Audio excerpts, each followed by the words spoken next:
Bonjour tout le monde. Nous allons lire Job chapitre 6, verset 6.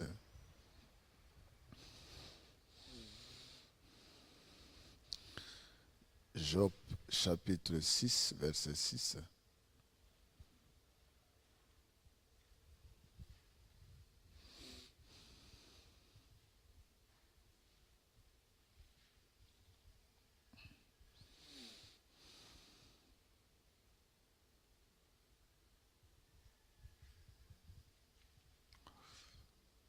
Peut-on manger ce qui est fade et sans sel? Y a-t-il de la saveur dans le blanc d'un œuf? Peut-on manger ce qui est fade et sans sel? Y a-t-il de la saveur dans le blanc d'un œuf? Une autre version sous mes yeux. Un plat qui n'a pas de goût, peut-on le manger sans sel? Est-ce qu'on peut trouver du goût dans le blanc d'un œuf cru? Un plat qui n'a pas de goût, peut-on le manger sans sel? Est-ce qu'on peut trouver du goût dans le blanc d'un œuf cru? Et cette question, elle n'est pas posée qu'à moi, elle est posée à chacun de ceux qui lisent la Bible.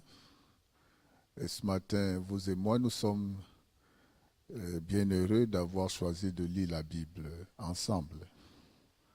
En lisant la Bible avec l'Église, en lisant la parole de Dieu, les Saintes Écritures, quelquefois Dieu nous interpelle, mais nous pouvons penser que ce sont des méditations humaines, ce sont des questions humaines, et ce sont des philosophies humaines qui remplissent la Bible. Mais l'autre nom de la Bible, c'est les Saintes Écritures. La Bible révèle ce que Dieu aurait bien voulu que dans notre génération, chacun trouve écrit dans son propre cœur. La Bible dit que la nouvelle alliance n'a pas seulement été écrite par les doigts de Dieu sur des tables de pierre qui ont été remises à Moïse à la montagne, mais la nouvelle alliance, c'est-à-dire le nouveau contrat de vie entre l'homme et son Créateur, a été écrite par Dieu lui-même sur les tables de notre cœur. Sur les tables de notre cœur, Dieu nous pose des questions chaque jour pour ceux qui méditent les Saintes Écritures, qui sont dans la Bible. Dieu nous interroge chaque jour. Chaque jour, Dieu nous demande avec quel cœur voulons-nous vivre? Quel goût voulons-nous donner au monde dans lequel il nous a laissés après notre salut? Chaque jour dans l'Église, quel goût, quelle saveur, quelle odeur voulons-nous laisser autour de nous? Quel parfum voulons-nous laisser à notre passage? Le Christ n'a pas vécu sans saveur sur la terre. Le Christ n'a pas vécu sans goût sur la terre. En le voyant vivre un jour et en voyant plus tard vivre les siens, ceux qui étaient ses disciples, les gens du monde ont dit, ceux-ci sont chrétiens. C'est-à-dire, ils vivent à la manière de leur maître Christ. Ils vivent en répandant autour d'eux l'odeur que nous avons sentie en rencontrant leur maître Christ. Christ n'était plus sur la terre dans son corps, mais son odeur et son goût, sa saveur, avaient été communiqués comme le sel que nous jetons sur du poisson que nous voulons manger ou conserver. Vraiment, l'odeur de Christ, le goût de Christ, la saveur de Christ avait été suffisamment répandue dans ses disciples. Même si au départ, ils semblaient ne pas suivre le Maître. Mais Christ a réussi sa mission. Christ n'est pas seulement ressuscité, mais pendant 3 ans et demi, en marchant avec ses disciples, Christ a laissé sa marque. Christ a laissé son goût, sa saveur parmi ses disciples. Christ a laissé sur la terre ses représentants. Il a laissé ses ambassadeurs. Il a laissé ses semblables sur la terre. Je ne sais pas si je suis permis de parler de clonage. Si Christ n'est pas sur la terre, en chair et en os, les chrétiens et les disciples de Christ, on peut dire que nous sommes, ces clones, c'est comme ça qu'on dit en français. Il s'est cloné à travers vous et moi. Chaque jour qu'on nous rencontre, les gens qui ont connu Christ, à travers les Écritures, à travers les récits qui sont faits à son sujet, les gens doivent se sentir en face de Christ lui-même. Ils doivent se sentir en sécurité. Quand on nous a rencontrés, comme on a rencontré Christ, on doit sentir son problème résolu. Quand on a rencontré un chrétien, si on n'avait pas le sommeil, on doit pouvoir trouver le sommeil. Si on avait perdu la paix, on doit retrouver la paix si on a rencontré un chrétien. Si le chrétien est mon voisin, je dois pouvoir retrouver le sourire si j'avais perdu le sourire, l'espoir si j'avais perdu l'espoir. Le chrétien est comme le Christ cloné, vivant sur la terre des zombies, sur la terre où le stress augmente, la peur, la méfiance augmente. Quand on a rencontré un chrétien, on doit se sentir autrement que lorsqu'on n'est pas avec un chrétien, à côté d'un chrétien, parmi les chrétiens. Les chrétiens, c'est la marque de Christ laissée sur la terre. La vie d'un chrétien ne saurait ressembler à n'importe quoi ou à la vie de n'importe qui. Le chrétien ou le groupe des chrétiens, l'Église, c'est la marque de Christ, le Fils de Dieu sur la terre. Job a vécu pendant sa génération avec une autre marque. Job a vécu pendant son temps remarquablement différent des autres de son époque. Job a vécu en donnant ce qu'il a reçu de Dieu. Et la Bible dit que, en vivant ainsi, Satan aussi a remarqué la vie de Job. Satan aussi est allé à la réunion de tous ceux qui étaient avec Dieu. Oh Job, est-ce que tu remarques comment Job il vit différemment des autres? Oui, j'ai remarqué. Est-ce que tu sais pourquoi il vit comme ça? Parce que tu lui as donné tout tout ce dont il avait besoin pour sa chair. Satan pensait que Job était différent parce qu'il a tout reçu pour le confort de sa chair. Et Dieu lui a dit non. Dieu lui a dit non. Et son âme est différente. Donc, qu'est-ce qui a fait la différence entre la vie de Job et la vie des autres de sa génération? Donc, il avait la même chair. Il avait la même chair que les autres. Il avait les mêmes faiblesses, il avait les mêmes manquements, il avait les mêmes limites humaines que les autres. Mais l'âme de Job était différente. L'âme de Job avait la marque de Dieu en elle. Et Job n'était pas un homme comme les autres. Mais ce n'était pas dans son sang qu'on devait trouver ça. Ce secret, c'était vraiment la marque de Dieu sur lui pour sa génération. Dieu voulait se manifester à travers Job. Dieu l'a choisi et Dieu l'a conduit à vivre d'une autre manière que les autres. Et même quand Satan a touché avec la permission divine la chair de Job, même quand il a été dépouillé de tout ce que Dieu lui a donné, Job, il a continuellement été intéressé à se questionner sur sa relation avec Dieu. Job, il a continuellement parlé en rapport avec Dieu. Job, il a ramené tout à Dieu. Job, il a questionné Dieu sur tout ce qui lui arrivait.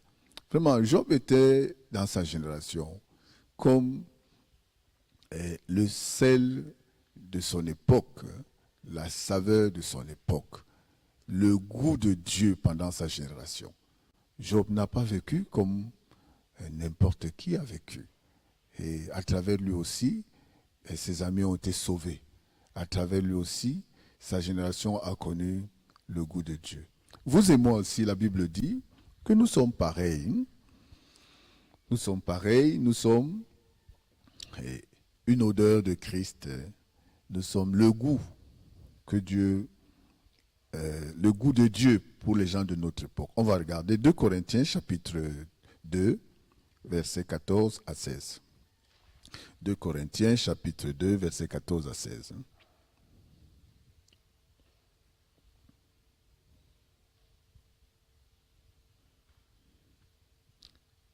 2 Corinthiens chapitre 2, versets 14 à 16. Grâce soit rendue à Dieu qui nous fait toujours triompher en Christ et qui répand par nous en tout lieu l'odeur de sa connaissance. Nous sommes en effet pour Dieu la bonne odeur de Christ parmi ceux qui sont sauvés et parmi ceux qui périssent. Aux uns, une odeur de mort donnant la mort, aux autres, une odeur de vie donnant la vie, et qui est suffisant pour ces choses. Et l'apôtre Paul dit que nous sommes, nous que Dieu a rendus justes par le sang de Jésus-Christ, sa mort et sa résurrection, sa victoire sur le péché et la mort. Nous qui avons cru à la mort et la résurrection de Jésus-Christ. Nous qui croyons que tel qu'Adam nous a donné la mort par sa désobéissance, le Christ nous a donné la vie par sa résurrection, par son obéissance jusqu'à la résurrection. Christ nous a donné la vie. Franchement, cette vie a un autre goût que toute autre vie. À Banjul, j'étais ce week-end à un enterrement et j'ai rencontré un pasteur. Ce pasteur, pendant qu'on me l'a présenté, il était sur la moto et nous on cherchait une moto pour aller à la morgue. Et nous étions 3, il était seul sur une moto dans les villages où il n'y a pas beaucoup de véhicules pour transporter. On peut se serrer à 2 ou 3 sur la moto. Il était déjà très gros, on ne pouvait pas monter encore 2 personnes sur sa moto. Alors, on a proposé que je puisse monter avec lui et les 2 autres trouvent une autre moto. Quand je suis monté sur la moto derrière ce pasteur, il a dit qu'il va payer pour nous 2. Mais sur la moto, il a commencé à me parler de ce que les gens font comme publication sur Facebook concernant Dieu. Et je lui ai dit que c'est vrai, il y a beaucoup de publications sur Facebook, mais il m'a dit qu'il y a une qui l'a marqué. Une publication l'a marqué et il voulait partager cela avec moi. Et j'ai commencé à l'écouter. Ce pasteur m'a dit que vraiment, chaque être humain a 2 vies. La vie avant le salut et la vie après le salut. il a dit que selon son entendement, l'être humain est comme un interrupteur. L'interrupteur a la position off et la position on. À la position off, même s'il y a le courant n'agit pas, le courant ne passe pas. Et il y a le courant disponible, mais l'ampoule ne peut pas s'allumer parce que l'interrupteur est à la mauvaise position. Mais si on veut que ça fonctionne, on doit appuyer à la deuxième position. La première position, c'est la vie qu'on a sans Dieu. Deuxième position, c'est la vie qu'on a quand on a rencontré Dieu. Je lui ai dit, pasteur, mon révérend, moi je suis désolé, mais je ne suis pas tout à fait d'accord avec cet entendement. Moi je crois que l'homme n'a qu'une seule vie, et cette vie, il ne peut la vivre qu'en Jésus-Christ. Je pense que quand on n'est pas encore en Jésus-Christ, disons que c'est la première position de votre interrupteur, la position off, on est mort, on n'est pas vivant. Et mon révérend, ne comparez pas la vie en Christ comme la vie qu'on a après avoir appuyé l'interrupteur. Parce que vous dites qu'avant d'avoir appuyé l'interrupteur, il y a la vie quand même. Et ce n'est pas la vraie vie, mais c'est quand même la vie. J'ai dit que la vie, ce n'est qu'en Christ.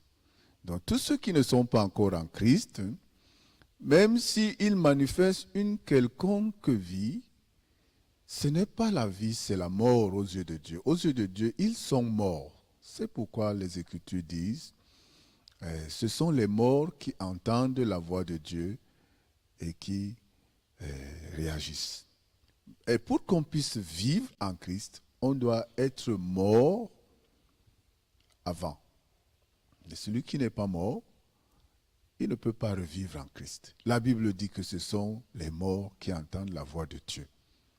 Mais j'ai beau lui expliquer ça, vraiment, il m'a dit pendant longtemps, ce n'est pas vrai. Il m'a dit que le chien a une vie. Il m'a dit que le chat a une vie. Il m'a dit que telle chose a une vie. L'homme aussi a une vie avant de rencontrer Jésus-Christ. La prostituée a aussi une vie avant de rencontrer Jésus-Christ. Le bandit a aussi une vie avant de rencontrer Jésus-Christ. Je lui ai dit que la vie du bandit, oui, du point de vue des philosophes, c'est une vie. Du point de vue des gens qui réfléchissent comme vous, c'est une vie. Mais du point de vue de Dieu, ce n'est pas la vie, c'est la mort. Il faut que Christ, qui est la vie, vous donne la vie pour que vous puissiez vivre. Nous venons dans ce monde mort ou bien mourant. Nous venons déjà morts. C'est ça l'évangile, révérend. L'évangile, c'est que nous sommes nés dans la mort. Notre première naissance, c'est mort. Notre première naissance, ce n'est pas vivant. Notre première naissance, selon les Écritures, c'est mort. Ma Bible dit dans 1 Corinthiens chapitre 15, tous sont morts en Adam. Comment? Tous revivront aussi en Christ. Tous. Nous sommes tous morts en Adam. En venant dans ce monde, nous venons déjà morts. Et quel goût, quelle odeur nous répandons avant d'avoir rencontré Jésus-Christ qui redonne la vie, nous répandons l'odeur de mort. Nous répandons l'odeur de mort. Le goût que nous pouvons avoir, que nous présentons au monde, c'est le goût de mort. Celui qui n'a pas Christ, quel goût a-t-il? Le goût de l'argent, le goût du sexe, le goût du pouvoir. Mais les gens appellent ça une vie. Mais du point de vue de Dieu, c'est quoi? C'est la mort. Ils n'ont pas rencontré le Christ qui donne sa vie, qui donne sa saveur. Donc, ce monde, lorsqu'on a beaucoup reçu de pouvoir sans Christ, à quoi utilise-t-on, pourquoi utilise-t-on son pouvoir? On se sert de son pouvoir pour donner la vie ou la mort. On se sert de son pouvoir pour donner la mort. Ceux qui ont beaucoup d'argent dans ce monde, lorsqu'ils n'ont pas Christ, à quoi sert leur argent? À donner la mort aux autres, à donner la douleur aux autres, à s'enorgueillir. Nous avons reçu la vie de Christ. Les justes, les saints, ils ont reçu la vie de Christ. Alors qu'ils sont arrivés morts, ils ont reçu la vie de Christ et ils peuvent vivre comme Christ, par Christ et pour Christ. Ils n'essayent pas de fabriquer une vie. L'apôtre Paul dit quoi? Grâce soit rendue à Dieu. Grâce soit rendue à Dieu. Grâce soit rendue à Dieu qui nous fait toujours triompher en Christ et qui répand par nous en tout lieu l'odeur de sa connaissance. Nous sommes en effet pour Dieu la bonne odeur de Christ parmi ceux qui sont sauvés et parmi ceux qui périssent. Et nous qui croyons que ce n'est qu'en Christ qu'il y a la vie, parmi ceux qui ont été sauvés par Christ, nous répandons l'odeur de Christ. Nous vivons avec la saveur de Christ. Nous donnons le goût au monde de connaître Christ. Parmi ceux qui périssent, quand on nous rencontre aussi, on peut découvrir le goût de Jésus-Christ. On peut goûter à la saveur de Jésus-Christ. On peut rencontrer le Christ à travers nous. Pour ceux qui périssent et qui n'acceptent pas le Christ à travers nous, et quand ils nous rencontrent, c'est comme si nous sommes en train de parler des choses, des fables et des choses sans vie. Alors que ce que nous disons, ce que nous présentons, c'est la vie même. C'est même ça la vie. Donc quand on rencontre les chrétiens, les gens qui n'ont pas le Christ, les gens qui ne connaissent pas son goût, ils pensent que nous vivotons, nous ne vivons pas. Ils pensent que notre cerveau a été lavé, nous ne savons pas profiter de la vie. Les gens qui n'ont pas Christ, quand ils rencontrent les chrétiens, ils se moquent. Ils rient. Pourtant, ils se moquent de la vie. Ils sont ignorants. Ils sont comment? Ils n'ont pas de sens pour apprécier la vie. C'est les chrétiens que nous sommes qui ont la vie. Dieu a laissé la vie en nous et Dieu veut la manifester à travers nous pour les autres.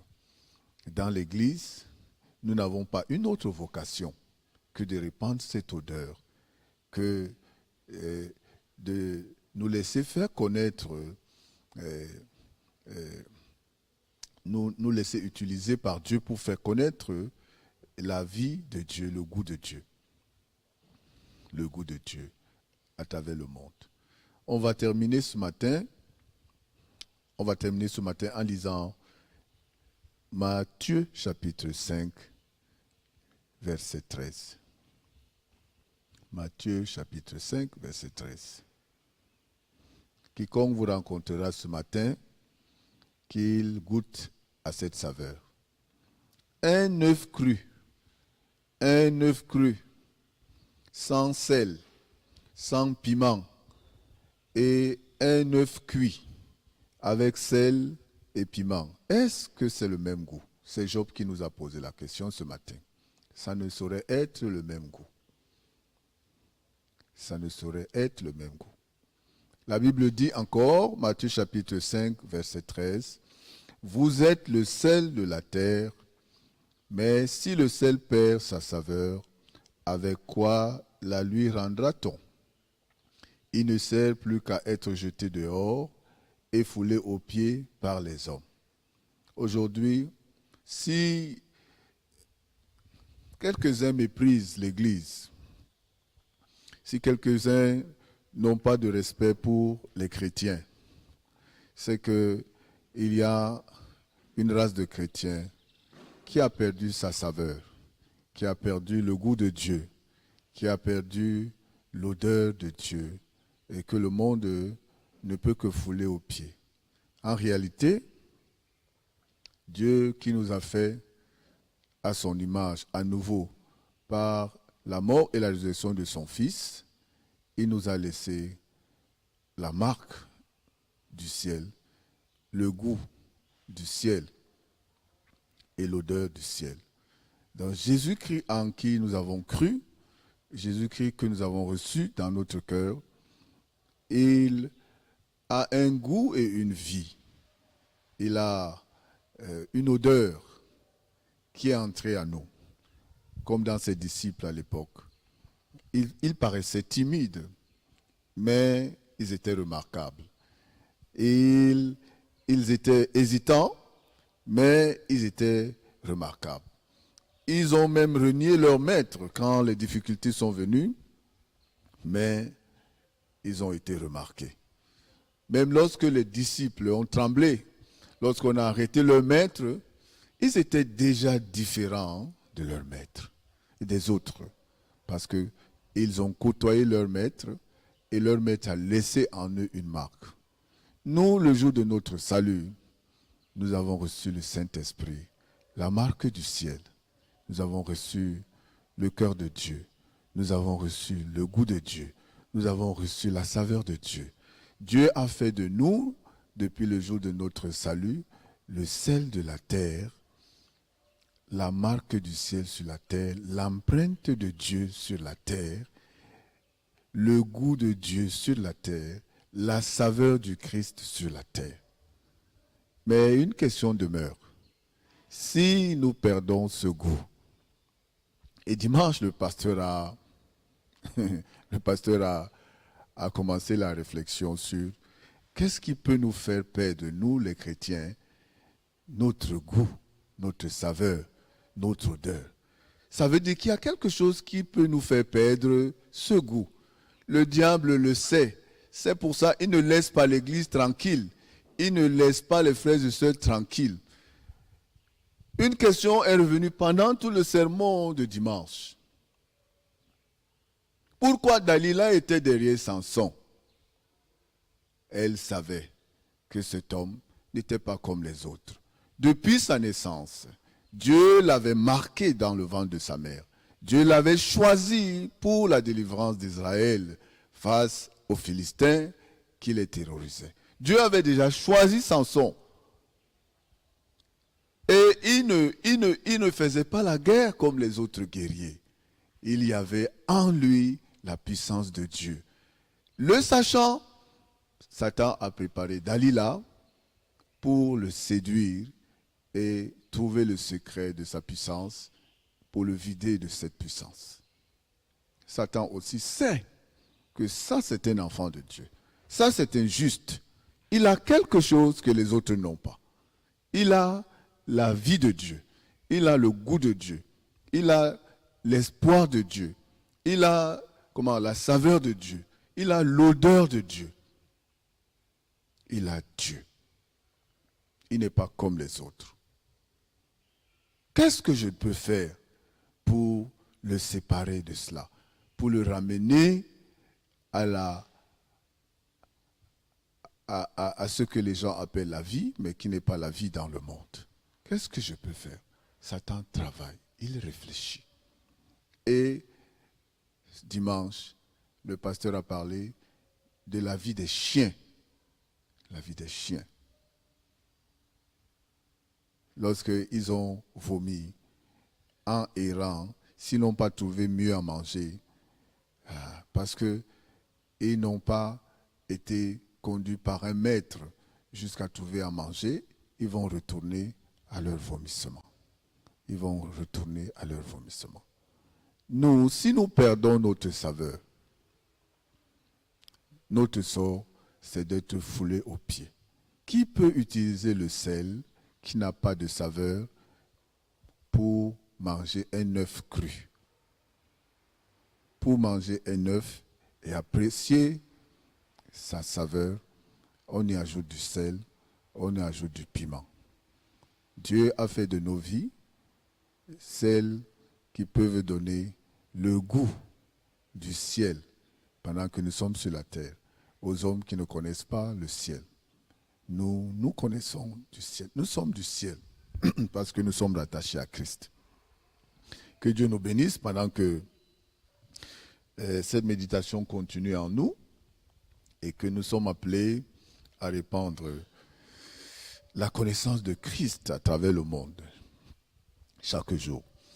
Et à partir d'aujourd'hui aussi, dans la ville de Douala, la grande ville de Douala, Dieu a choisi ses équipes pour répandre cette odeur le plus loin possible, le plus suffisamment possible, avec son serviteur. Et des équipes vont quitter à partir d'ici à Yaoundé, vont rejoindre d'autres équipes qui vont quitter du littoral et de partout pour ces moments où le monde a la chance de rencontrer ce qui vient du ciel, ce qui vient d'en haut, ce qui est de Christ. Nous allons prier. Éternel notre Dieu, merci. Et ce matin, c'est pour nous aussi la chance de rencontrer la même question que dans le cœur de Job. Qui peut manger un plat fade? Qui peut apprécier de la nourriture sans goût? Qui peut s'affectionner au goût d'un œuf cru sans sel? Il n'y en a pas beaucoup sur la terre, sauf ceux qui sont malades, à qui l'on est obligé de prescrire ces choses pour retrouver la santé. Mais tu as dit que le chrétien est le sel de la terre. Tu as dit que le juste, c'est celui qui a repris la saveur du ciel perdu en Adam. Tu as dit que le juste et le saint, c'est celui qui a le goût, le cœur de Dieu, la saveur de Dieu. Merci parce que c'est toi qui as pris l'engagement de manifester cela dans le monde pendant que tu nous envoies, pendant que tu nous utilises, tu nous conduis, manifeste cette saveur. Permets que autour de nous, malgré nous, les gens remarquent que tu es vivant en nous et que tu travailles en nous pour eux. Tu te révèles à tous ceux qui nous entourent comme tu l'as fait à travers tes disciples. Manifeste-toi puissamment aussi à Douala ces jours-ci, comme tu l'as fait à Ngaoundéré. Que l'on remarque que le chrétien, il n'est pas un homme comme les autres. Il est spécial parce qu'il a reçu de toi ce que personne dans le monde ne peut recevoir sans Christ. Bénis cette campagne qui va commencer par le voyage tout à l'heure et qui va s'achever d'une aussi belle manière que nous ne pouvons pas imaginer maintenant. Nous voulons te remercier, Seigneur, pour toutes les activités de l'Église, pour tous les programmes de l'Église cette semaine. Conduis toutes choses pour te révéler. Au nom de Jésus-Christ, nous avons prié. Amen.